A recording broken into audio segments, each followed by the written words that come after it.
দুইটা কাঁচা খেজুর আর একটা শশা। শশা চেনেন তো? আরবের শশা কালো শশা হয়, ছোট্ট শশা। দুইটা খেজুর, একটা সুন্দর করে একটা শশা নিয়ে আসে। ইয়া রাসূলুল্লাহ, এটা আপনার জন্য হাদিয়া। আল্লাহর নবী এত মহব্বত করে নিছেন, আপনার কাছে কেউ যদি দুইটা দেশি খেজুর একটা শশা নিয়ে আসে, কি বলবেন ভাই? এইটা আবার কোনো গিফট আর হাদিয়া হলো নাকি? ব্যাক কল কোথাকার, ইয়ার কি মারতে আসছো তুমি? নবীজি নিয়ে নিছেন। নেওয়ার পরে সাইদিনা বেলালকে ডাক দিয়েছেন। বেলাল, একজন জিজ্ঞাসা করেছেন, আমরা দেখছি বিভিন্ন জায়গায় এখন ডাকাতি হচ্ছে। আমার জিজ্ঞাসা হচ্ছে, নিজের জীবন বিপন্নতায় যদি আমরা ডাকাতি থেকে বাঁচতে ডাকাতকে মারি, অথবা এই মারার দ্বারা সে যদি মরে যায়, তাহলে কি আমার গুনাহ হবে? অথবা ডাকাতকে মেরে ফেলার উদ্দেশ্যে মারা কি জায়েজ? আল্লাহ বলছেন, রব্বুল আলামিন তোমার সাথে এরকম ওয়াদা করেন না। আল্লাহ তোমার সাথে ওয়াদা করছেন, ওয়াদাল্লাহুল্লাযীনা আমানু ওয়া আমিলুস সালিহাত। তোমাদের মধ্যে যারা ঈমান আনবে, আল্লাহ ওয়াদা করলেন ওই ঈমান আনার পরে বসে থাকবে না, ওই ঈমানের সাথে আমলে সালেহ করবে।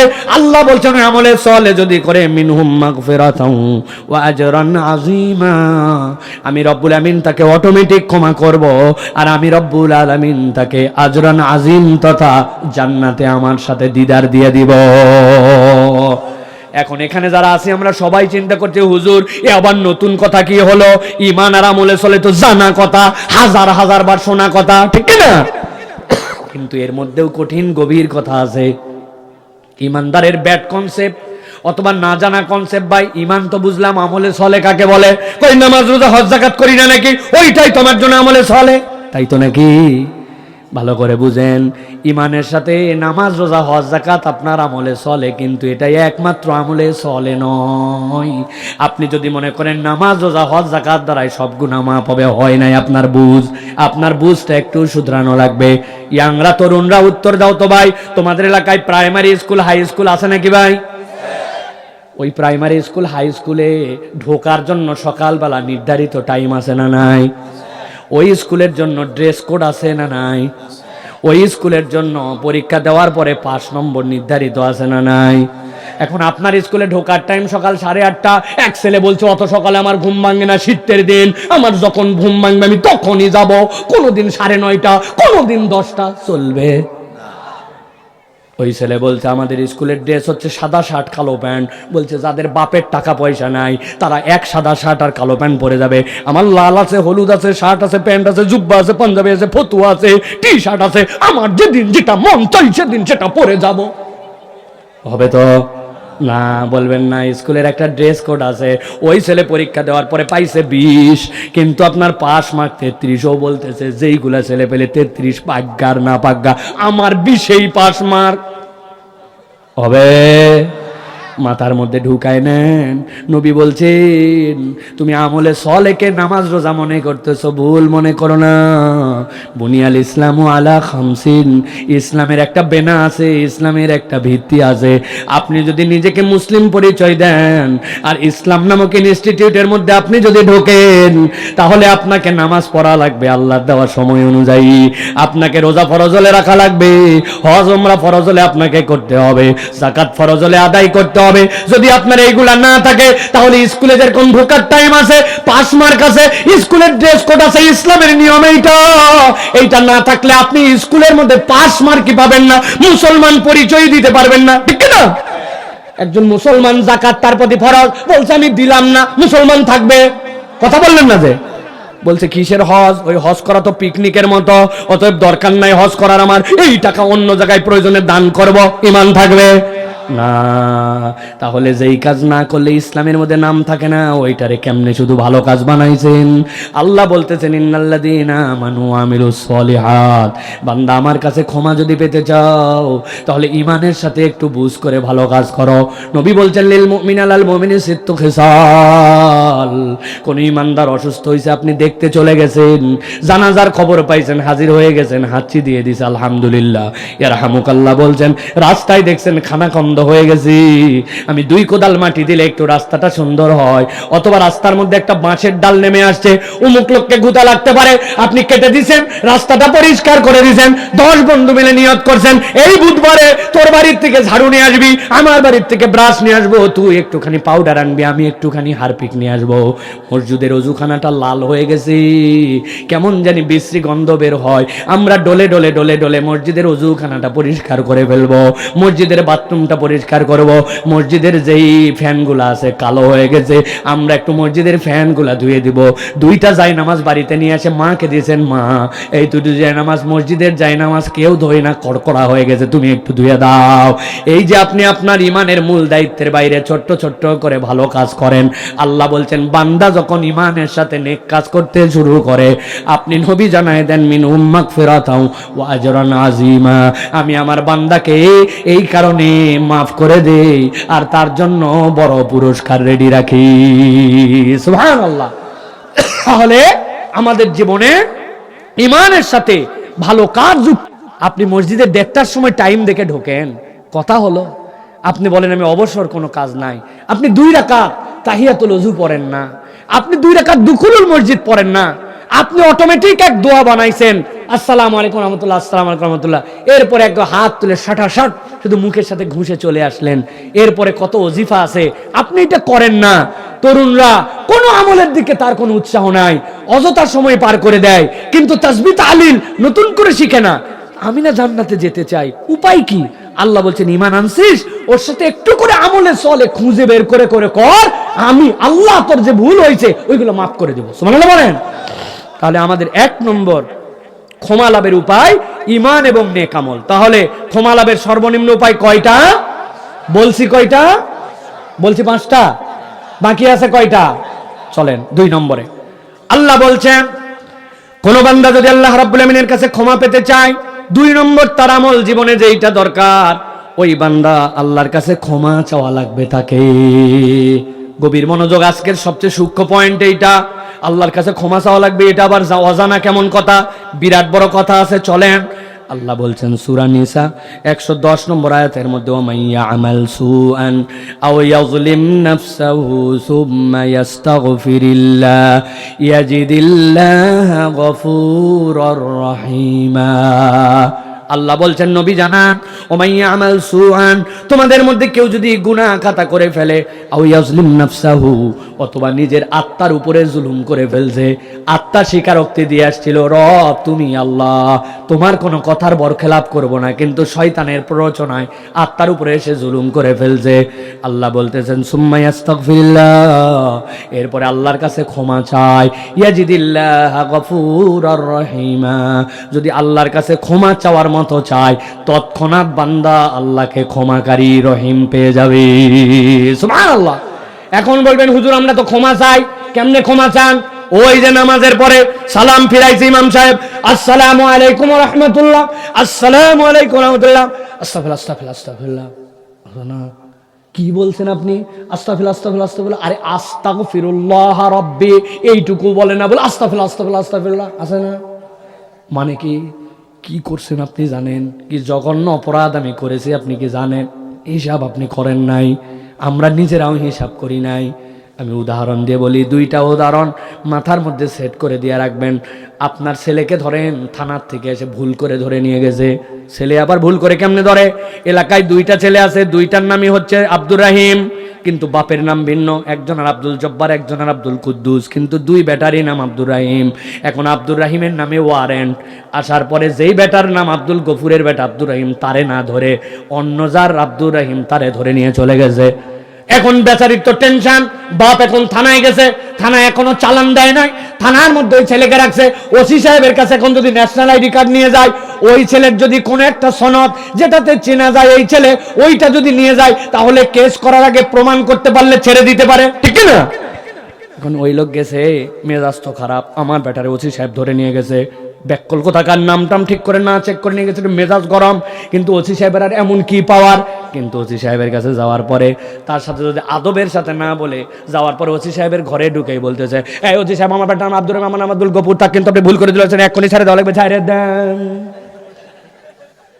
ওসি বলবো কে রে, এটা কে আসছে রে, কার বেটা সারাতে আসছে, ওর বেটা সারা কিনা সারা পরে দেখা যাবে, আগে ব্যাক কল বেদ ধর একদিন রাখ, ঠিক কিনা? ওসি ভুল করে নিয়ে যাওয়ার পরে তার এমন কোনো পাওয়ার নাই, কিন্তু আপনি তার কাছে বেয়াদবের মতো অ্যাপ্রোচ করছেন, হরমর করে বলছেন, এই জন্য ওসি আপনার পরে রাগ করে আপনাকে আটকায় রাখতে চায়। কেননা অ্যাপ্রোচে, অ্যাপ্লিকেশানে তার কাছে কামনার সময় আদবের সাথে বর্ণনাটা, আবেদনটা দেওয়া লাগে। আপনার বয়স 70 বছর, আপনার একটা লাগবে এখন বয়স্ক সার্টিফিকেট, চেয়ারম্যান সাহেব বয়স্ক সার্টিফিকেটের জন্য, আপনার ভাতার জন্য সার্টিফিকেট ইস্যু করতে পারে, চেয়ারম্যানের কাছে গেছেন, সচিব বলছে বসেন, ভিতরে লোক আছে বারাক, তারপরে যাবেন আব্দুল জব্বার চাচা, এরপরে ডাকলে আপনি আসবেন। আব্দুল জব্বারের লাগবে একটা ছোট্ট কেবলমাত্র সুপারিশ, চেয়ারম্যানের আর কি ক্ষমতা, বাপের ভান্ডার থেকে দিবে না, সরকারি দিবে, কেবল সে একটু সত্যায়ন করবে, তাই চেয়ারম্যানের গরমে এলাকার মানুষ অস্থির। আব্দুল জব্বার চাচা কোথায় যান? চেয়ারম্যানের কাছে। আপনাকে চেয়ারম্যান ডাকছে, হয়ে গেছে চেয়ারম্যান কাছে, আসসালামু আলাইকুম চেয়ারম্যান সাহেব, তোমাকে কিন্তু ভোট দামি নির্বাচন করতে, আমার বয়স 70 হয়ে গেছে, আজ পর্যন্ত আমি বয়স্ক সার্টিফিকেট পাইনি, বয়স্ক সার্টিফিকেটটা তুমি আমাকে তাড়াতাড়ি দিয়ে দেবে। গেলাম, চেয়ারম্যান বলছে এই পাগলা লোকটা কে রে, চিনলাম না তো। বয়স্ক সার্টিফিকেট লাগাইছে, ব্যাককল কথাই বলতে জানে না, পাগলা সার্টিফিকেট লে তুই, তোর বয়স্ক সার্টিফিকেট লাগবে না। খেপে যায় চেয়ারম্যান, ঠিক কিনা? বুঝানোর জন্য বললাম, সারা জীবনের অপরাধ হুজুর আপনি বললেন আল্লাহর কাছে ক্ষমা চাওয়া লাগবে, সুম্মাই আস্তাগফিরিল্লাহ, একবার বুঝে থাকলে দেখেন সারা জীবনের অপরাধ, কিন্তু আমি ক্ষমা চাচ্ছি, আস্তাগফিরুল্লাহ আস্তাগফিরুল্লাহ আস্তাগফিরুল্লাহ। আমি আল্লাহর কাছে জীবনে এরকম একটা রাত পার করি নাই, সিজদায় গেছিলাম 10 মিনিট এক সিজদায়, যাই নামাজ ভিজে গেছে, আমার চোখ মনে হচ্ছে বের হয়ে যাবে, আমি আল্লাহর কাছে ক্ষমা চাইছি, হাত তুলে চাইতে চাইতে হাত কাঁপতেই শুরু করছে, হাত নিচে নেমে যায়, আবার হাত তুলছে, আমি 10 মিনিট 20 মিনিট ধরে আল্লাহর কাছে মাপ চাইছি। আল্লাহ আমার নবী শিখাই দিয়ে গেছেন, তুমি একটা ছোট্ট দোয়া মুখস্থ করো, সাইয়্যিদুল ইস্তিগফার, ইমানদার মাত্র তোমার, তুমি যদি ফজরের পরে আল্লাহর কাছে বলো, ওই দিন মাগরিবের আগে মারা যাও, আল্লাহ তোমাকে বিনা হিসেবে জান্নাত দিবেন। মাগরিবের পরে যদি পড়ো, ওই দিন ফজর হওয়ার আগে যদি মারা যাও, আল্লাহ তোমাকে বিনা হিসেবে জান্নাত দিবেন। 60 বছর 70 বছর বয়স হয়ে গেল, দুনিয়া ফাটাই ফেললাম, কত কিছু আমার জানা আছে, কিন্তু আল্লাহুম্মা আনতা রাব্বি লা ইলাহা ইল্লা আনতা খলাকতানি ওয়া আনা আবদুকা ওয়া আনা আলা আহদিকা ওয়া ওয়াদিকা মাসতাতাতু আউযু বিকা মিন শাররি মা সানাতু আবু লাকা বিনি'মাতি আলাইয়া ওয়া আবু বিযামবি ফাগফিরলি ফাইন্নাহু লা ইয়াগফিরুয যুনুবা ইল্লা আনত। আল্লাহর কাছে এই ছোট্ট দোয়াটা শিখারও চেষ্টা করি নাই, পারি নাই, বাংলাটাকে জানারও চেষ্টা করি নাই, অথচ গুনাহ দিয়ে আমলনামা ভরা, জান্নাতেও যেতে চায়, ক্ষমা চাওয়ার সময় নাই। কথা বলেন ভাই, কথা কি রাগ করতেছেন আপনারা? হুজুরের কাছে আসছে, হুজুর 100 টাকা হাদিয়া দিয়া হুজুর দোয়া করবেন আমার বাচ্চার জন্য। আরে হুজুর কি কন্ট্রাক্টর নাকি? হুজুরের দোয়া কবুল হতেও পারে না পারে, তোমার বাচ্চার জন্য কি দোয়া করবে হুজুর জানে না। কিন্তু এমন বাপ জীবনে ওই সন্তানের জন্য সিজদায় পড়ে যায় নাই, আল্লাহ আমার সন্তানটাকে মানুষ বানাও, আমার সন্তানটাকে আলেম বানাও, হাফেজ বানাও, কারি বানাও। সিজদায় আধা ঘন্টা পড়েছিল, চোখ দিয়ে রক্ত বের হওয়ার মতো হয়েছে, বাচ্চার জন্য কাঁদতেছে। জুম্মার দিনে মসজিদ থেকে আসরের নামাজের পরে বের হয় নাই। আব্দুল্লাহ ইবনে আব্বাস রাদিয়াল্লাহু তাআলা বলছেন, জুম্মার দিনে এমন সময় আছে বান্দা দোয়া করলে আল্লাহ ফিরায় না, আসর থেকে মাগরিব এই সময়টা সম্ভাবনাময়। জীবনের শত জুমা পার হয়ে গেছে, সন্তানের জন্য সিজদায় পড়ে হাত তুলে তুলে একদিন 2 ঘন্টার সময় পার করে নাই। কেমনে সন্তান বড় হবে, নাতি কেমনে বড় হবে, ঠিক না? বিশ্লেষণ করেন বাড়িতে যাইয়া। আল্লাহ দে বলল আল্লাহর কাছে ক্ষমা চাইলে ক্ষমা চাওয়া লাগবে, তার মানে কি আস্তাগফিরুল্লাহ আস্তাগফিরুল্লাহ আস্তাগফিরুল্লাহ? না না না, আল্লাহর কাছে মনে করে করে গভীর আবেগ নিয়ে সময় নিয়ে নিয়ে আল্লাহর কাছে ক্ষমা চাওয়া লাগবে। আল্লাহ এমন অপরাধ আমার জীবনে আছে, আমি তো ভুলে গেছি, তুমি তো বলো নাই। বয়স ছিল 7, 8, 10, 12, 15 বছর, পড়তে যাচ্ছিলাম, স্কুলে যাচ্ছিলাম। ওই দিন কুয়াশা ছিল, সকালবেলা হঠাৎ করে দেখি একটা বড়ের গাছ, আমের গাছ, জামের গাছ, কামরাঙ্গার গাছ, আমড়ার গাছ, পেয়ারার গাছ, বাড়ির থেকে কার জানি বেরিয়ে আসে, সামনে তাকায় দেখছি কেউ নাই, পিছনেও কেউ নাই। এক ঢেল তুলে ঝাম করে মারতে দেরি, ঝরঝর করে পড়তে দেরি নাই, 2টা মুখে দিছি, 2টা পকেটে তুলে চলে গেছি। এই অপরাধ করে নাই, এরকম আছে নাকি কেউ? মনে নাই, আমার জীবনে আমার মনেও নাই অপরাধ করেছি। আল্লাহ বলছেন ওয়া ইন্নাসিনা আও আখতানা, এমন ভুল করছি, ভুলে গেছি আল্লাহ। আল্লাহ আজকে তোমার কাছে আমি হাত তুলেছি, আমার ভুলে যাওয়া গুনাহ আমারে মাফ করা লাগবে, করাই লাগবে, করাই লাগবে আল্লাহ, করাই লাগবে। ওই বান্দা পাগল হয়ে গেছে, আদবের সর্বোচ্চটুকু দিয়ে দিচ্ছে আল্লাহর জন্য, কানতে কানতে ব্যাকুল, চোখে পানি আসে না, তারপরেও হাত নামায় না। 10 মিনিট 20 মিনিট আল্লাহর কাছে ক্ষমা চাইছে। আল্লাহ বলছেন সুম্মা ইয়াস্তাগফিরিল্লাহ ইয়াজিদিল্লাহ গফুরার রহিমা। আল্লাহর কাছে চাইয়ে দেখ বান্দা, আল্লাহকে গফুর পাবি, আল্লাহকে ক্ষমাকারী পাবি, কিন্তু চাওয়াটা চাওয়ার মতো হওয়া লাগবে, ঠিক না? তাহলে আমরা আজকের থেকে সিদ্ধান্ত নিয়ে যেতে রাজি আছি কিনা যে আল্লাহ অপরাধ তো জীবনে অনেক ছিল, কিন্তু এর আগে আমার চাওয়ার মধ্যে গাফলতি ছিল, এখন আমি একটু কলিজা ছিঁড়ে তোমার কাছে যাবো, রাজি? এটা গেল 2 নম্বরে। আল্লাহ বলছেন ঈমান এবং নেক কাজ। 2 নম্বর আল্লাহর কাছে ক্ষমা চাওয়া লাগবে।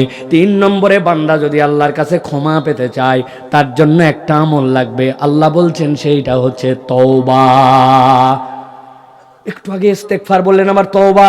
তওবার ইস্তেগফার তো একই জিনিস কিনা? চলেন ভালো করে ক্লিয়ার করি আমাদের কনসেপ্ট। আল্লাহ বলতেছেন 42 নম্বর সূরা, সূরা শুরা, এর মধ্যে আল্লাহ রাব্বুল আমিন 25 নম্বর আয়াতের মধ্যে বলছেন, নবী জানায় রাখেন, ওয়া হুয়াল্লাযী ইয়াকবালুত তাওবাতা আন ইবাদিহি ওয়া ইয়াফু আনিস সাইয়্যাতি ওয়া ইয়ালামু মা তাফআলুন। তিনি তো সেই আল্লাহ, আল্লাহ বলছেন তিনি তো সেই আল্লাহ, তিনি তো তোমার সেই রব যিনি তোমার তওবা কবুল করেন। আর কি করেন? ওয়া ইয়াফু আনিস সাইয়্যাত, তোমার যত গুনাহ সবগুলা মুছে দিতে পারেন। ওই গুনাহ যে ছিল এরকম বুঝবি না, আল্লাহ বলছেন ওটা মুছে দিতে পারেন আল্লাহ। আল্লাহ বলছেন কে তিনি? যিনি তওবা ক্ষমা করতে পারেন, গুনাহ মুছতে পারেন। পরিচয় দিয়ে দেন হাবিব, ওয়া ইয়ালামু মা তাফআলুন, জীবনে তুমি যা করেছো সব যিনি জানেন তিনি কে। আসতে বলবেন না, বলেন সব জানেন যিনি, তিনি কে? একা একা মোবাইলে নিজের টাকা এমবি তুলে চোখ দিয়ে যে গুনাহ করেছিলাম লেপের নিচে, একা ঘরে কেউ ছিল না, বাথরুমের ভিতরে যে গুনাহ করেছিলাম কেউ জানে না। আল্লাহ রাব্বুল আমিন বলতেছেন ছোটবেলায় বড় গুনাহ, বড়বেলায় অন্তরের গুনাহ, বাহিরের গুনাহ, সব গুনাহ যিনি জানেন, আল্লাহ বলছেন তিনি হচ্ছেন তোমার রব, তিনি সব মাফ করতে পারেন। কেমন মাপ এইটা বোঝা লাগবে, কিন্তু আগে কলম দিয়ে লিখে ফেলছেন আমার সোনার বাংলা। হঠাৎ করে মনে হয়েছে কি রে, এই লাইনের মধ্যে তো আমার দুনতাস্য লেখা ভুল হয়েছে, আমি নতুন করে সুন্দর লাইনে লিখবো। কলম দিয়া ওটা দাগ দিয়েছেন, দাগ দিয়ে দিয়ে দিয়ে উপর দিয়ে চিহ্ন করে দিয়েছেন, এমন ভাবে দিয়েছেন যে নিচে কি লেখা ছিল বুঝার উপায় নাই। সম্ভব কিনা? সম্ভব কিনা? সম্ভব। কিন্তু আপনাকে বোঝা যাচ্ছে কিছু একটা ছিল, কিন্তু কলম দিয়ে দাগ দিয়ে দিয়ে আপনি সেইটাকে ওভার রাইটিং করে করে আপনি কেউ জানি না বুঝে এটা বুঝাইছেন। কিন্তু আরেকটা আপনি একটা লেখছেন, লেখার পরে ইরেজার রুলের মধ্যে পিছনে যে রবার থাকে ওইটা দিয়ে ঘুষছেন, ঘুষে ঘুষে ভালো করে এমনভাবে তুলছেন ওখানে কি লেখা ছিল লেখার দাগ সহ নাই, পাতাটা আবার আগের মতো ফ্রেশ করা সম্ভব। আল্লাহ বলছেন বান্দা তওবা তোর জীবনে কি জানিস? ওই আফু আনিস সাইয়্যাত, গুনাহ ছিল, কিন্তু আল্লাহ তওবাকারীর অবস্থাটা এমন করেন যেন তার গুনাহ নাই, এইভাবে আল্লাহ তাকে মুছে দেন। সুবহানাল্লাহ। তাহলে ইস্তেগফার আর তওবার মধ্যে পার্থক্য কে? কেমনে বুঝবো কোনটা ইস্তেগফার কোনটা তওবা? আল্লাহ কোরআনে নবীকে বলছেন, নবী আপনি জানায় দেন, তুবু ইলাল্লাহি তাওবাতান নাসুহা। ওই বান্দা যেন আল্লাহর কাছে তওবা করেন, নাসুহা তওবা করে। কি তওবা? বলেন কি তওবা? মুফাসসিররা ব্যাখ্যা করছেন, আরবি পণ্ডিতরা বলছেন, আল্লাহ বলছেন আল্লাহর কাছে ফেরত আসো, নাসুহা ফেরত। নাসুহা ফেরত মানে কি? এই শব্দটা আরবি 2টা মূল ধাতুর থেকে আসতে পারে, একটা নাসাহাতুন আর একটা নাসাহাতুন। যদি নাসাহাতুন হয় তাহলে এর 2টা অর্থ কাছাকাছি হতে পারে। একটা হচ্ছে আপনি এই জায়গাতে ছিলেন, সফর করতে চলে গেছেন, দেশ ঘুরছেন, কিন্তু আবার আপনি যখন মূলের জায়গায় ফেরত আসবেন, তার মানে আপনি আপনার আসলে ফেরত আসলেন। বান্দার প্রথমটা ছিল আল্লাহকে স্বীকার করে রব বলেছিল, আল্লাহ তুমি আমার রব, তার মানে আসলাম, তার কোনো গুনাহ ছিল না। ওই বান্দা যখন আবার তওবা করে আল্লাহর কাছে ফেরত আসে, আল্লাহ তার গুনাহ দূর করে দেন। আরেকটা ব্যাখ্যা হচ্ছে আপনি যখন কোনো স্বর্ণকারের দোকানে জীবনে গেছেন কিনা আপনারা জানি না, আপনি কোনো গোল্ড নিয়ে যায় যদি বলেন আমি নতুন একটা অর্নামেন্টস বানাবো, আমার পূর্বের গোল্ডগুলাকে তুমি শুদ্ধ করে দাও, ভেঙে দাও, ওর খাদ যেইগুলো আছে দূর করে দাও, সে তখন অ্যাসিডের মধ্যে দিবে, দেওয়া মাত্র আশপাশের লোকের চোখ জ্বলতে শুরু করে, অ্যাসিডে পুরে খাদ সব শেষ হয়ে সোনার যেটা আসল সেটা রয়ে যায়। ওই বান্দা যদি তওবা করে তাহলে তার খাদ পুরায় দিয়ে আল্লাহ তার আসল ঈমানটুকুকে আবার জাগায় দেন, ওইটা হচ্ছে নাসাহাতুন। আর এইটা যদি নাসাহাতুন হয় তাহলে এইটার মানে হবে কি, আমি উদাহরণ দিয়ে বোঝানোর জন্য বলে, আপনার এলাকায় নানি দাদি যারা আছে যদি শুনে মেয়ের ঘরের বাচ্চা হবে, ছেলের ঘরের বাচ্চা হবে, নানি দাদিরা কিছু প্রস্তুতি না নেক, কিশোরগঞ্জের দিকে আছে কিনা আমাদের ঢাকার দিকে আছে, নানি দাদিরা তার জন্য খেতা সেলাই করে। কি দিয়া কাঁথা সেলাই করে? আপনার পুরাতন লুঙ্গি, উনার পুরাতন শাড়ি, বাড়ির পুরাতন চাদর, ঠিক না, নিচে পুরাতন চাদর নিয়ে টান দিছে, শাড়ি একটা টান দিছে দিয়ে প্রথমে ফালাইছে, মধ্যে দিছে আপনার পুরাতন লুঙ্গি, কারণ মুরব্বী ঈসা পরা পড়ছে, ওটা জাতেই নাই, টান দিলেই শেষ হয়ে যায়। এর উপরে আবার দিছে চাদর, তিনটা মিলে ছিঁড়ে হাত দিয়ে ছিঁড়ে ছিঁড়ে বসাইছে, বড় বড় ফোঁড় দিছে প্রথমে দিয়ে আটকায় নিছে, এবার সোনামুখী সুই দিয়া সুন্দর লাল নীল সুতা দিয়ে ছোট ছোট ফোঁড় দিয়ে দিয়ে কাঁথা সেলাই করছে। কাঁথা যখন সেলাই হয়ে গেছে, বুঝে থাকলে বলেন যে এইটা হাত দিয়ে ছিঁড়ে ছিঁড়ে 3 তক্কা করার পরে সেলাই করছে, এখন এইটা টান দিয়ে আপনি ছিঁড়তে পারবেন? 6 মাস বাচ্চা মুইতে হাইগে ভাষায় ফেলে, তাও ওই কাঁথা ছেড়ে না, ঠিক না? আল্লাহ বলছেন তুবু ইলাল্লাহি তাওবাতান নাসুহা, নাসহাতুন মানে ভাঙা সম্পর্ক জোড়া লাগানো। বান্দা তুই আল্লাহর থেকে দূরে চলে গেছিলি, আবার তোর রবের কাছে ফেরত আয়, দায় স্বীকার করে ফেল, অতীতে গুনাহ করছি আল্লাহ আমি এইটার জন্য ক্ষমা চাই, ভবিষ্যতে করব না প্রতিশ্রুতি দিলাম, আমার অন্তর অনুতপ্ত হয়ে গেল। বান্দার হক যদি নষ্ট করার গুনাহ না থাকে আর জুলুমের গুনাহ না থাকে, বান্দা যদি ফেরার মতো ফিরতে পারে, আল্লাহ বলছেন বান্দার সব গুনাহ আল্লাহ জানেন আর সবগুলা আল্লাহ মুছে দিবেন, সুবহানাল্লাহ। কিন্তু এর জন্য ধান্দাবাজি না হয়। আসিতেছে নির্বাচন, দেখবেন আগামীতে আমি কি পরিমাণ ভালো মানুষ হই। পরীক্ষা নেওয়া হয়ে গেছে 50 বছর, ঠিক না?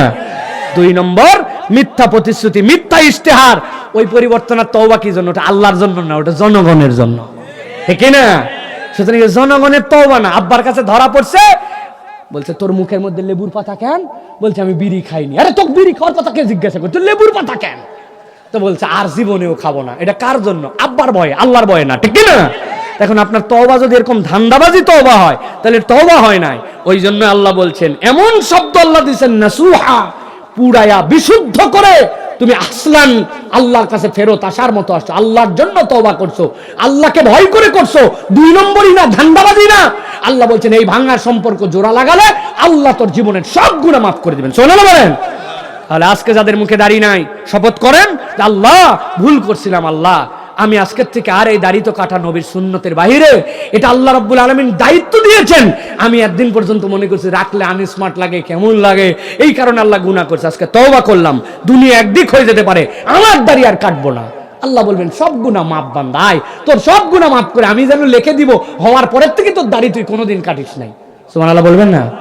কিন্তু আপনি যদি এখনো ধান্দাবাজি করেন, চালাকি করেন, চালবাজি করেন, যে সামনে বিয়ের কথাবার্তা হচ্ছে, খালি বিয়ে হোক দাড়ি রেখে দেব, একবার খালি হজ করে আসি, এমন ভালো হওয়া হবো, দেখিস এই রোজা থেকে নামাজ ধরছি না ধরছি। তো তোমার রোজার আগ পর্যন্ত এই হিসাব কে দিবে? তোমার বরাব্বা? হ্যাঁ, তোমার এই বাকি 1.5 মাসের হিসাবটা, এই শাওয়াল জিলকদের হিসাব কে দিবে? হ্যাঁ, রজব শাবানের হিসাব কে দিবে? কে? ওই আল্লাহকে বলবেন আল্লাহ ওগুলো আমি বুঝি না, ওগুলো বাদ দাও। নাকি চলবে এরকম ধান্দাবাজি? চলবে ভাই, কথা বলেন না কেন? এইবার খালি ভোটটা দিয়ে নেই, ইনশাল্লাহ এর পরের দেখেন আমি কিভাবে ইসলামের দিকে আসি, তাই না? বুঝেন, কিন্তু সব কথা খুলে বলা লাগে না, কিছু কথা আকলে বোঝা লাগে। আপনারা সব ভাঙ্গে নেওয়ার চেষ্টা করেন, এটা খুব খারাপ অভ্যাস। এই জন্য প্রিয় ভাইয়েরা, আমাদেরকে তওবা করে আল্লাহর কাছে ফেরত আসতে হবে। আর কোনো টাইম নাই, আজকেই টাইম আমার আল্লাহর কাছে ফেরত আসার মতো আসতে হবে, ঠিক না? তুমি এশার নামাজ পড়ে আসো নাই, ফজর পড়বে না, এই ওয়াজের লাভ কি? লাভ কি বলেন? এই ওয়াজের লাভ কি? আপনি যে আমারে আসার সময় তাকবীর দিয়ে নিয়ে আইছেন আর বলতেছেন হুজুর আপনারে কলিজা দিয়ে ভালোবাসি, আপনার পেজ ফলো করি, ইউটিউব দেখে আপনারে মহব্বত করি, এটা সেলফি তুলি, হুজুর এই সেলফি লাভ কি? যদি আল্লাহ রাব্বুল আলামিনের জন্য আমরা ডেডিকেটেড নয়, তওবা করবো ইনশাআল্লাহ, ইনশাআল্লাহ। এটা গেল 3 নম্বর। 4 নম্বরে, এটা একটা মহা সুযোগ, এখানে যারা আছেন এর মধ্যে কেউ এরকম আছে নাকি হুজুর আমরা অটো পাস পাইছিলাম করোনার সময়, হাত তোলেন? আছে নাকি? থাক বাবা, হাত তুলো না তুমি। আন্দাজি করোনার সময় এরা পরীক্ষা দেওয়া লাগে না, অটো পাস। এরা আল্লাহর কাছে দোয়া করে, আল্লাহ 3-4 বছর হয়ে গেল, আর একবার কি হতে পারে না করোনা? অটো পাস এটা খারাপ কিছু না, পরিস্থিতির কারণে তাদেরকে এটা নিতে হয়েছিল।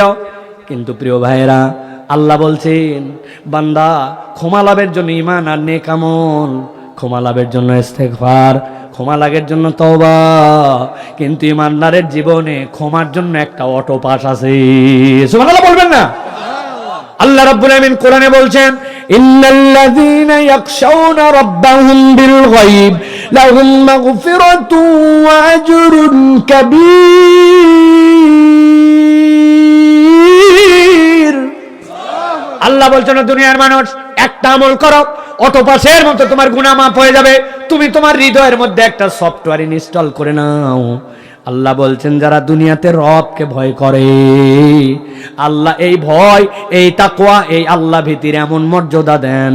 আল্লাহ বলছেন এটা সে ভয় করেছে গায়েবের উপর বিশ্বাস করে, কেননা সে রবকে দেখে নাই, রবের আযাব দেখে নাই, কিন্তু আল্লাহকে বিশ্বাস করে নিয়েছে, আল্লাহর আযাবকে বিশ্বাস করে নিয়েছে।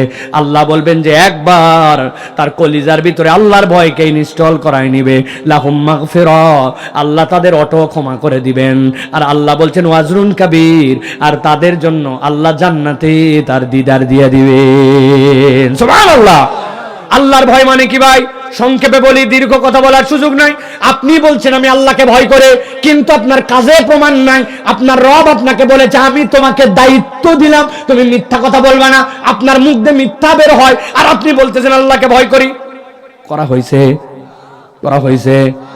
আপনি গীবত গিল্লা করেন, মুরব্বী 2 জন বসলেই কথা নাই, বার্তা নাই, গীবত চলতেছে। গীবত কোনো মিথ্যা কথা নয়, ওই ব্যক্তির সত্য দোষ তার অনুপস্থিতিতে বলার নাম গীবত।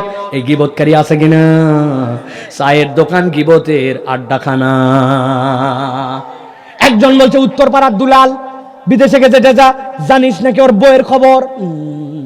ওর বইয়ের বর্ণনা চলতেছে, কি করছে না করছে, বাপরে বাপ। বামের জন বলছে উত্তর পাড়ায় তুই পড়ে আছিস, আমাদের ইমাম সাহেবের খবর জানিস? আমি 2টা ইমাম সাহেবের দোষ বাইর করছে। ওরে বাপ, 2 জনের বর্ণনা চলতেছে, মধ্যে একজন মুরব্বী বসে আছে। অনেকক্ষণ পরে বলছে এগুলা কথা বলা উচিত না। চুপ কর, এইগুলা কথা বলা উচিত না। তবে না বলেও পারি না, আল্লাহ মাফ করুক, তোদের 2 জনের কথাই ঠিক। বোঝেন নাই না? কেইসা সালাকের সালাক, কেইসা সিটিং বাজের সিটিং বাজ। কেমনে তাহলে সে নিজেও গিবেতে জড়ায় গেল? আমার মা বোনেরা 2 জন এক জায়গায় হলে 3 নম্বর মহিলা ছাড়া কথা না বললে উনার ভাত হয় না। আর বলো না যে দোকানদারটা আছে না মোরের, কি ভালো রে ভাই এই লোক। কাপড় কিনতে গেছিলাম, কি ভালো এই লোক। সোনো কসমেটিক্সের দোকান, ওরে আল্লাহ, এরকম লোকই হয় না। দুনিয়ার সব পুরুষ ভালো, খালি একটা আল্লাহ সৃষ্টি করছে যেটা খারাপ, এটা উনার স্বামী। ঠিক না? দুনিয়ার সব পুরুষ ভালো বানাইছে, আর উনি উনার বান্ধবীর কাছে, আশপাশের কাছে স্বামীর নামে দুর্নাম করে। আপনি কপাল পোড়া নারী, আল্লাহর কাছে আপনার হিসাব বরাবর করা লাগবে। ঠিক না? আবার অনেক পুরুষও আছে এরকম, দেখবেন দুনিয়ার সব মহিলা ভালো, খালি উনার বউ উনার চোখে ভালো লাগে না। কোন দুঃখে যে আমি বলে বিয়ে করছিলাম। ব্যাকল কোথাকার, বাজে কথাবার্তা তুমি বলো। অল্প একটুখানি দোষ ত্রুটি আসলেই তাকে গালাগালি করো, এটা পুরুষের চরিত্র হবে না। আল্লাহ বলছেন ব্যাখ্যা করার সুযোগ নাই। মাওয়াদ্দাতাউ ওয়া রাহমা, এইটার ব্যাখ্যায় মুফাসসিররা দিস্তাকে দিস্তা লেখছেন। একদল মুফাসসির বলছেন মাওয়াদ্দাতাউ ওয়া রাহমা, মাওয়াদ্দা মানে যৌবন কাল। আল্লাহ রাব্বুল আমিন যৌবনের তাড়নায় একসময় 2 জনের মধ্যে মহব্বত রাখেন, আর রহমাটা শেষ বয়সে হয়ে যায়, জৈবিক চাহিদা নাই, কিন্তু একজন আর একজনের মুখাপেক্ষী বানায় দেন। আল্লাহ বলছেন কোন আল্লাহ তোমাকে এই কালেও ভালোবাসা দিলেন, ওই কালেও ভালোবাসা দিলেন, অথচ স্ত্রীর নামে দুর্নাম, স্বামীর নামে দুর্নাম, পিছনে কথা বলা। আল্লাহ বলছেন তোমার আল্লাহ ভীতি হয় নাই। আল্লাহ ভীতি মানে আল্লাহ যা করতে বলেন তাই করা লাগবে। ঠিক না? তাহলে ফজরের নামাজ বাদ দিলে আল্লাহ ভীতি হয় তো না? হয় না? ভালো করে বুঝে বলেন, কিন্তু হয় না। 29শে রমজান পর্যন্ত মহিলার পর্দা ঠিক আছে। ঈদের দিনে মহিলার ঘোরাফেরা দেখলে মাথায় খারাপ।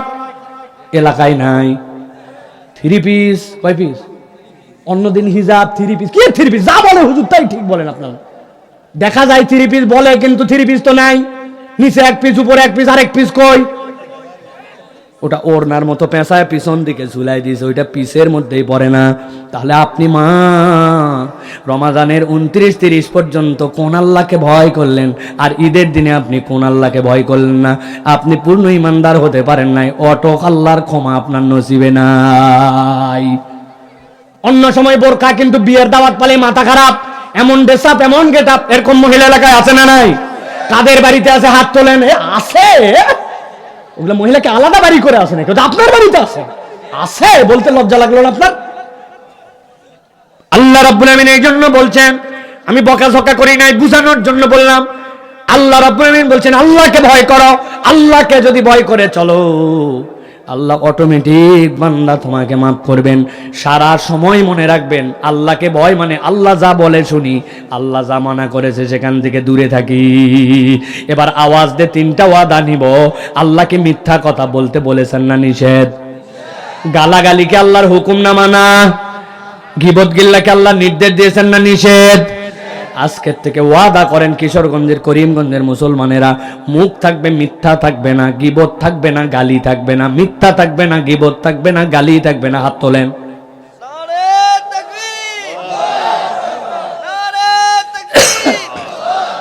ঠিক আছে, মাশাআল্লাহ মাশাআল্লাহ। ঠিক আছে, চলেন আমরা শেষের দিকে চলে আসছি প্রিয় ভাইরা। একদম আবার আওয়াজ করে বলতে হবে, মুমিনের জীবনে ক্ষমা প্রাপ্তির সর্বনিম্ন উপায় কয়টা? মাশাআল্লাহ। কয়টা বলছি? 5টাই বলে ফেলছি, তাহলে চলে যাইগা।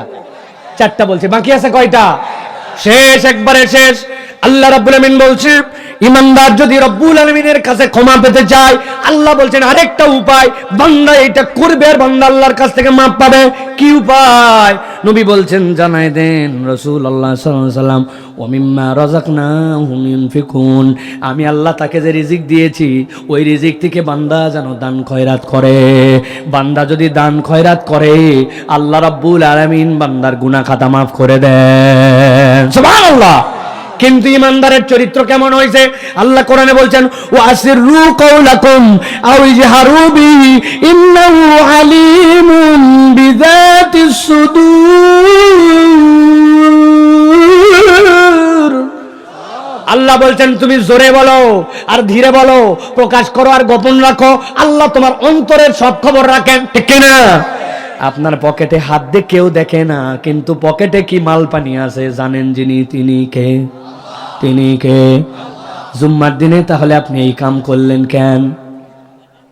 কি কাম করলাম? আপনার সামনে দিয়ে একটা দান বাক্স গেছে, বক্স গেছে, বাক্স গেছে, ব্যাগ গেছে, গতি এই কাতার থেকে ওই কাতার পর্যন্ত যেতে 20 সেকেন্ড লাগে নাই, অথচ 50 জন মুসল্লি। এত গতি কেমনে পাইলো? গতি পাওয়ার কারণ হুজুর ভিতরে কোনো মাল না দিয়ে খালি ঠেলে দিছি। কথা বললেন না? যে আপনার মসজিদে 100 জন মুসল্লি সর্বনিম্ন জুমার দিনে যদি 20 টাকা করে দিত, 2000 টাকা হতো, 4 জুমা মিলে 8000 টাকা হতো, মসজিদ চালানো নিয়ে চিন্তা হতো না। 200 জন মুসল্লি আপনার ডবল টাকা হয়ে যেত, আপনার যদি 500 জন মুসল্লি হয়। কিন্তু জুমার দিনে গুনে গানে দেখা যায় 2 টাকারও নোট আছে, 1 টাকারও নোট আছে, আবার সেরা কতগুলাও নোট আছে, কিন্তু মুসল্লি ছিল 200 জন। আপনার এলাকায় আছে না নাই? বসেন বসেন বসেন, ভালো করে বোঝেন। তাহলে আমাদের দানের অবস্থা কি? এখন অনেকে বলছে হুজুর আমরা স্টুডেন্ট, আছে না? স্টুডেন্ট আছে না? ভাই তোমার যদি আমি পাই কাছে হাত দিয়ে কিলাকিলি করতাম তোমার সাথে। কিসের স্টুডেন্ট? তুমি না একদিন চা খাওয়ার জন্য বন্ধুর সাথে দোকানে গেছিলা, দূরের থেকে ওই বন্ধু আসছে, চা খাইছে, বিস্কুট খাইছে, এরপরে কি খাইছে আর বললাম না? চা, পান টান, কিশোরগঞ্জের জান। সাথে সাথে উনি বলছে দোস্ত আজকে আমি টাকা দেবো, আমার এলাকায় তুই আসছিস, টাকা দিবি মানে খবরদার মানি ব্যাগে হাত দিবে না, আমি দিব আমি দিব আমি দিব, ধাক্কা ধাক্কি গুতাগুতি, আছে না নাই? শেষে দোকানদার বলছে তোরা 2 জনই দে। আপনি ওই সময় ছাত্র থাকেন না, মোবাইলে এমবি ভরানোর সময় ছাত্র থাকেন না, কিন্তু মসজিদে গেলে আপনার কলিজা শুকায় যায়। 20 টাকা মসজিদে আপনার বের হয় না, ঠিক না? মুরব্বী কই আমি বেকার, কয় টাকার পান খান, কয় টাকার সুপারি খান, হিসাব করেন আপনি, বগলের মধ্যে টাকা রাখতে রাখতে টাকা গন্ধ বানায় ফেলছেন আপনি, কবরে নিয়ে যাবেন টাকা। জুমার দিন 20 টাকা যে দিতে পারে না সর্বনিম্ন, এইটা মুসলমানের দপ্তরের নাম না থাকা ভালো। তার বাংলাদেশের হিসাবে উপরে দিতে পারেন আপনি 100, 200, 500, সেটা আপনার ব্যাপার। মিনিমাম বাংলাদেশের সামাজিক স্ট্যাটাস যেটা 20 টাকা অন্তত দেওয়া উচিত কিনা বলেন বলেন বলেন। দিছেন আপনারা? আগামী জুমার থেকে আমল করেন। আল্লাহ নবী বলছেন, মান বানা লিল্লাহি মাসজিদান বানাল্লাহু লাহু বাইতান ফিল জান্নাহ। এই একটা নিরাপদ দান, যেখানে দান করবে যে আল্লাহ তার বদলে জান্নাতে তার ঘর বানাবে। সুবহানাল্লাহ। শুধু এইটুকু নয়, যেখানে সুযোগ পাবেন সেখানে দান করে। দান করবে কি? হুজুর তো বলছে উল্টা এলাকার মসজিদের মাইক চুরি করে নিয়ে গেছে। চিন্তা করছেন আপনি? আল্লাহ, সমাজ কোথায় চলে গেল যে মসজিদের মাইক পর্যন্ত চুরি হয়ে যায়? এই সমাজ ইসলামী আইন ছাড়া পরিবর্তন সম্ভব নয়, সম্ভব নয়, কোনোভাবে আপনি পারবেন না। ইমপ্লিমেন্টেশন অফ ইসলামিক ল, এটা যদি 5টা বাস্তবায়িত হয়ে যায়, সমাজ ত্রাসের রাজত্ব হয়ে যাবে, ঠিক কিনা? ওরে বাবারে বাবা, উপজেলা চেয়ারম্যানের ডান হাত আর বাম হাত কাটা হবে আজকে স্টেডিয়ামের মধ্যে। কেন? ওই ডাকাতি করছে, 2 বার চুরি করার পরেও মানে নাই, এই জন্য এখন ডাকাতের বিচার, ডান হাত কাটা বাম হাত। এক উপজেলা চেয়ারম্যানের যদি ঠ্যাং কাইটে পেপারে আসে, বহু লোক বলবে জীবনে উপজেলা চেয়ারম্যান নিতে যাবো না, কারণ আমার অনিচ্ছায় অনেক চুরির দায় আসে যেতে পারে, ঠিক কিনা? তখন লোক খোঁজা লাগবে, ভাই তুই হও উপজেলা। না না, এ কামে আমি নাই, ঠিক কিনা? আমাদের হয় না কেন? যত বড় চোর, উনি যত বেশি চুরি করতে পারছে জন্য আস্তে আস্তে উপরে গেছে। নিজ থেকে গমের থেকে শুরু করে কাবি খা, রাস্তা খা, বালু খা, এরপরে দেশ খা, ব্যাংক খা, ঠিক কিনা? কেমনে হবে তাহলে? এই জন্য প্রিয় ভাইয়েরা, আমাদেরকে আল্লাহ রাব্বুল আমিনের কাছে ক্ষমা পাইতে হলে দান করা লাগবে। ছোট্ট একটা গল্প বলে শেষ করে দিব। নবীজি সাল্লাল্লাহু আলাইহি সাল্লাম একদিন বসে আছেন। নবী করিম সাল্লাল্লাহু আলাইহি সাল্লামের কাছে রুবাইয়া বিনতে মুআউযিজ আসলেন একদিন। আল্লাহ নবীর একজন মহিলা সাহাবী নিয়ে আসছেন কি জানেন? 3টা জিনিস। কয়টা? 2টা কাঁচা খেজুর আর একটা শশা। শশা চেনেন তো? আরবের শশা কালো শশা হয়, ছোট্ট শশা। 2টা খেজুর, একটা সুন্দর করে একটা শশা নিয়ে আসে। ইয়া রাসূলুল্লাহ, এটা আপনার জন্য হাদিয়া। আল্লাহর নবী এত মহব্বত করে নিছেন, আপনার কাছে কেউ যদি 2টা দেশি খেজুর একটা শশা নিয়ে আসে, কি বলবেন ভাই? এইটা আবার কোনো গিফট আর হাদিয়া হলো নাকি? ব্যাক কল কোথাকার, ইয়ার কি মারতে আসছো তুমি? নবীজি নিয়ে নিছেন। নেওয়ার পরে সাইদিনা বেলালকে ডাক দিয়েছেন, বেলাল, আমার যে অর্নামেন্টসে রাখার জন্য আমার অংশ আছে ওইটা নিয়ে আসো তো। অনেকে আমাদের সমাজে বলে আল্লাহ নবী গরিব ছিলেন। নাউজুবিল্লাহ বলেন, বলেন নাউজুবিল্লাহ করে বলেন। নবী গরিব ছিলেন বলে আপনার ঈমান হারা হতে পারেন।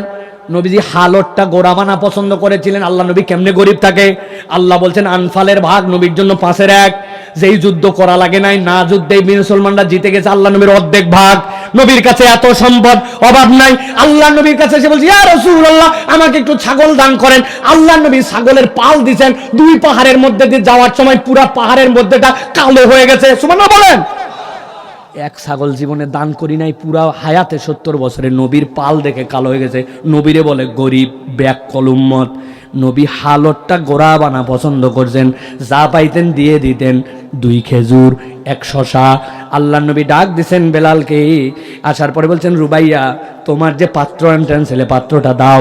আল্লাহ নবী হাত দিয়ে তুলে পাত্রের মধ্যে দিছেন। যা সোনা উঠছে সবগুলা পাত্র ভরায় তাকে ফেরত দিয়ে দিছে। সুবহানাল্লাহ। সবচেয়ে কম দিয়ে সবচেয়ে বেশি কত দেওয়া যায় নবী এটা দেখাই দিছেন। আর তার উম্মত এমন কৃপণের কৃপণ, হার কিপটা, দান খয়রাত তার হাত দিয়ে বেরোয় না। চিন্তা করছে আমার কামাই, আমার রুজি, কবরে কিচ্ছু যায় না। আপনার কাফনের কাপড়টাও আপনার না। অনেকে মনে করে হুজুর মাইয়েত খালি কাফনের কাপড় নিয়ে যায়। যে একটা গজল বাড়ি করছে না, যে কাফনের কাপড়ের পকেট নাই, বলছে না একটা গজল আছে না, এরকম গজল। আরে কাফনের কাপড়ও তো আপনার নেই। এটা দুনিয়ার মানুষের লজ্জা পাবে, এই জন্য আল্লাহ বিধান দিছেন যে ওই কাপড়টাতে ঢাকায় তারে বিদায় করে। যদি কাফনের কাপড় ওয়াজিব হতো, তাহলে উহুদের যুদ্ধে যেই সাহাবী ইন্তেকাল করার পরে তাকে ঢাকার সময় মাথা ঢাকলে পা বের হয়ে যায়, পা ঢাকলে মাথা বের হয়ে যায়, তাহলে আল্লাহ নবী কাপড় ম্যানেজ করে হলেও তাকে ঢাকায় দিতেন। আল্লাহ নবী ঘাস দিয়ে হলেও তাকে ঢাকায় বিদায় করে দিতেন। আল্লাহ নবী তাকে দাফন করে দিয়েছেন। তার মানে কাফনের কাপড়ও আমার সাথী না। এটা মানুষ যেন লজ্জা না পায়, এই জন্য ঢাকায় দিচ্ছে। এটা মানুষের জন্য, আমার না। আমার কি? যা দান করে গেলাম আর যা খাইয়ে গেলাম। ঠিক না? তাহলে কেমনে হার কিপন হন? কিছু পেতে চাইলে দিতে হয়। এটা হচ্ছে একটা এমন ড্রেন, এই মুখের মধ্যে থেকে দিছেন, পেছন থেকে আসবে, আর দিবেন না আটকায় যাবে। আমরা অধিকাংশ এখন গুনে গুনে গুনে গুনে দেই না। অতএব কলিজা বড় করে ক্ষমা পাওয়ার জন্য দান খয়রাত করতে হবে। রাজি আছে ইনশাআল্লাহ? আল্লাহ আমাদেরকে কবুল করেন। প্রিয় ভাইয়েরা, আমরা আবার আজকের পুরো আলোচনা সামারি করব। তবে তার আগে ছোট্ট দুইটা প্রশ্ন আছে, এই প্রশ্ন দুইটা আমরা ইনশাল্লাহ অ্যান্সার করে তারপর আমরা ইনশাল্লাহ সামারি করে দিব। একজন জিজ্ঞাসা করেছেন, আমরা দেখছি বিভিন্ন জায়গায় এখন ডাকাতি হচ্ছে। আমার জিজ্ঞাসা হচ্ছে, নিজের জীবন বিপন্নতায় যদি আমরা ডাকাতি থেকে বাঁচতে ডাকাতকে মারি, অথবা এই মারার দ্বারা যদি মরে যায়, তাহলে কি আমার গুনাহ হবে? অথবা ডাকাতকে মেরে ফেলার উদ্দেশ্যে মারা কি জায়েজ? প্রিয় ভাইয়েরা, এই প্রশ্নটা হচ্ছে আমাদের জন্য একটু ভিন্নভাবে পরিপ্রেক্ষিত বোঝার বিষয় আছে। নবী করিম সাল্লাল্লাহু আলাইহি সাল্লাম বলেছেন, কেউ যদি তার সম্পদ রক্ষা করতে যেয়ে, আত্মরক্ষা করতে যেয়ে যদি সে ফাইট করে, এই ফাইটে যদি সে মারা যায়, আল্লাহ নবী বলছেন তাহলে সে শাহাদতের মর্যাদা পাবে। মানে আপনার হক ছিল এটা, আপনার ন্যায্যতা ছিল এটা, একজন অন্যায় করে আপনার উপর আসছে, এখন আপনি আপনার নিজেকে হকের পক্ষে থেকে নিজেকে বাঁচানোর জন্য আপনি ফাইট করছেন, কিন্তু পারেন নাই, উল্টা আপনিই মরে গেছেন। নবী বলছেন শাহাদতের মর্যাদা পাবে। এখন কেউ ডাকাতি করতে আসছে আপনার কাছে, আপনার জান বিপন্ন করবে, আপনাকে মারবে না কি করবে আপনি তো জানেন না, খালি মনে করছেন আপনার সম্পদ নেবে, তাও না, আবার সে ফাসাদ সৃষ্টি করতেছে। এখন এই বিপক্ষে যদি আপনি স্টেপ নিতে যে নিজের আত্মরক্ষা করতে যে তাকে মারেন, আর এতে যদি মরে যায়, তাহলে এই মারার দ্বারা আপনার কোনো গুনাহ হবে না, আপনি আপনার আত্মরক্ষা করেছেন। বরং সামাজিক ক্ষেত্রে কখনো কখনো দেখা যায় এরা এরকম কিছু মানুষের দুর্বলতা, মানুষের ভীরুতা, ভয় পেয়ে যাওয়া, অন্যদের কাছে ডাকাতি করতেছে, আপনি কিছুই বলতেছেন না, এটাতে আরো ত্রাসের রাজত্ব তৈরি করে। এই ত্রাসের রাজত্বে আরো বেশি সমাজে খারাপ অবস্থা তৈরি হয়। আপনি যদি সাহস করে এটা প্রতিরোধ করতে যান এবং আপনার নিয়ত থাকে যে আল্লাহ রাব্বুল আলামিনের নবী আমাকে বলছেন, মান রাআ মিনকুম মুনকারান ফালিয়াতাগায়্যারহু বিয়াদিহি ফাইন লাম ইয়াস্তাতি ফাবিলিসানিহি, হাত দিয়ে প্রতিহত করো। আমি এই খারাপটাকে দেখতেছি, আমার সাথে কেবল ডাকাতি না, আরো অন্যজনকেও মারতে পারে, ধরতে পারে, অতএব প্রতিরোধ করো। এই প্রতিরোধ করতে যায় যদি পিটায়া পাটায়া মরেও যায়, এটা সমাজের জন্য অনেক সময় ফিতনা মুক্তির কারণ হবে। তবে ইসলাম বলছে মানুষ কখনো অমানবিক হবে না, আইন আদালতের মাধ্যমে বাস্তবায়িত হবে, মানুষ নিজে বাস্তবায়িত করবে না। কিন্তু ভাই, আপনারে গুলি করতে আসছে, আপনারে মারতে আসছে, আপনারে কুড়াল তুলছে, এখন আপনি কি করবেন? ভাই তোমারে তোমারে আমি আইন আদালতে দিব, কিন্তু এগুলো যদি বলেন তো আরো আগে তো মারবে আপনার। এই জন্য এরকম বিপজ্জনক পরিবেশ হলে যদি আপনি মেরে দেন, মরে যায়, গুনাহ হবে না, বরং সুযোগ থাকলে তখন একটু মাইরে দেওয়া দরকার, দু একটা, ঠিক না, যাতে করে এটা ঠিকঠাক হয়ে যায়। কারণ এটা এমন ভাবে সমাজের মধ্যে ফিতনা ছড়াইছে, পুলিশ প্রশাসন এগুলা কেউ যেন আর এগুলা খবর রাখে না, নির্লিপ্ত। এই নির্লিপ্ততার কারণে অবস্থা হচ্ছে। আল্লাহ আমাদেরকে বোঝার তৌফিক দান করেন। তবে বাস্তবিকভাবে কেউ চোর ডাকাত এটা যদি প্রমাণিত হয়, আইন নিজের হাতে তুলে নেওয়া যাবে না, এটা ইসলাম আপনাকে অ্যালাউ করে না। তাকে ধরে প্রাথমিক ট্রিটমেন্ট দিয়ে এরপরে তাকে দিতে হবে, প্রাথমিক কিছু হালকা দিয়ে তারপরে দিতে হবে, এটা আপনাকে মনে রাখতে হবে। প্রিয় ভাই, আল্লাহ যেন আমাদের বোঝার তৌফিক দান করে। আরেকজন প্রশ্ন করেছেন, সামনে ইজতেমা, তাবলিগ তো দুই ভাগে বিভক্ত হয়ে গেছে, আমরা কোন তাবলিগে যাব বা তাবলিগে আমরা যাব কিনা? প্রিয় ভাইরা, ইসলামের অনেকগুলা উইং, এই উইং এর একটা উইং হচ্ছে তাবলিগ। এখান থেকে আমাদের ভাইরা নিজের খেয়ে নিজের গরজে মানুষকে দ্বীনের দাওয়াত দেন, মানুষকে, আমরা বলি এটা মোবাইল মাদ্রাসা, মানুষকে সালাতের দিকে আহ্বান করেন, অনেক মানুষ এটার দ্বারা পরিবর্তন হয়। কিন্তু আমাদের সমাজে বাংলাদেশে আমরা দেখছি দুইটা ধারায় বিভক্ত হয়েছে। তবে মনে রাখবেন, ধারা যত ধারাই হোক, সব ধারা সহি ধারা না। ওলামায়ে কেরাম যে ধারার সাথে আছেন, আপনার আলেমরা যেটাকে প্রতিনিধিত্ব করেন, আপনাকে সেইটার সাথে সম্পৃক্ত হতে হবে। বেগাইর আলেম তারা নিজেরা এরকম করে বিভিন্ন ধরনের কাজকাম যেগুলো করতেছেন, যেগুলোর সাথে ইসলামের মৌলিক যে সম্পর্ক তার সাথে সম্পর্ক নাই। সুতরাং আপনি আকলমান, আপনাকে আকল নিয়ে আপনাকে সেইখানে যেতে হবে। তাবলিগ অবশ্যই আপনি করবেন, আপনি এটা ভালো কাজ, সেখানে আপনি যাবেন, আপনি আল্লাহ রাব্বুল আলামিনের দ্বীনের প্রচারের সঙ্গী হবেন, এটা আপনার জন্য বেরিয়ার না। কিন্তু আপনি কার সাথে যাচ্ছেন এটা বুঝে সুঝে যেতে হবে। চোর অনেক সময় পাঞ্জাবি টুপি জুব্বা পরে যায়, কিন্তু পাঞ্জাবি টুপি জুব্বা পরলেই সে ধার্মিক চোর হয়ে যায় না, চোর চোরই থাকে, ঠিক না? পুকুরের পারে যাওয়ার পরে একজন বলছে গত রাত্রে দেখলাম রাত 3টার দিকে আপনি ওযু করতেছেন, বলে আমিও তোকে তো দেখলাম। তো একজন বলছে মনে করছে সে তাহাজ্জুদ পড়তে আসছে, আরেকজন চুরি করে পা ধুতে আসছিল। তো এখন দুইজনই মনে করছে ওরে বাবারে বাবা, ভালো লোক মনে করছে এটাও খুব ভালো, আর খারাপ চোর মনে করছে কিসের রে তাহাজ্জুদ, ওও চুরি করতে আইছে। তো এখন ধোকা অনেকেই দেয়, আপনাকে বুঝে সুঝে ধোকা খাওয়া যাবে না। আলেম ওলামা যার পক্ষে কোনটা হক এইটা চিনে সেখানে আপনাকে যেতে হবে ইনশাআল্লাহ। যেন আমাদেরকে বোঝার তৌফিক দান করেন। আমাদের ভাইয়েরা, আমাদের তরুণেরা, যুবকেরা যারা আছে, আমরা এখন দোয়া মোনাজাত করব। সূরা ফাতিহা পড়বেন একবার, সূরা ইখলাস পড়বেন 3 বার, এরপর দরুদ শরীফ পড়বো ইনশাআল্লাহ। বাকি যারা আছেন পায়ের ভরে হলেও সুযোগ পালে আপনি বসেন, আমি সামারি করি আবার। পুরা আলোচনাটার প্রাথমিকভাবে আপনাদেরকে বলেছি ছিল পানে, মাশাআল্লাহ মনে আছে তো? তাহলে ইনশাআল্লাহ আল্লাহ রাব্বুল আমিন আমাদেরকে রব বানিয়েছেন। চোখের উদাহরণ দিছি মনে রাখবেন, পায়ের তলার উদাহরণ দিছি মনে রাখবেন, থাকবে তো ইনশাআল্লাহ? এটা যদি মনে রাখি কি হবে? আল্লাহর উপর ভরসা হবে। এরপরে বলেছি আল্লাহ জান্নাতে নিতে চান, জান্নাতে নিলে 3টা অটোমেটিক নিয়ামত আল্লাহ প্রথমে দিয়ে দিবেন, মনে আছে তো ইনশাআল্লাহ? 1 নম্বর গিল দূর করে দিবেন, 2 নম্বরে ভাই ভাই বানাই দিবেন, 3 নম্বরে ক্লান্তি থাকবে না। ওই জান্নাতে যেতে চাই কিন্তু নিরুপায়, ক্ষমা নিব জান্নাতে যাব। জান্নাতে যাওয়ার সর্বনিম্ন উপায় ক্ষমা পাওয়ার কয়টা? ঈমান, নেকামল, ইস্তেগফার, তওবা, তাকওয়া, আল্লাহ ভীতি, দান সদাকা। মনে থাকবে ইনশাআল্লাহ।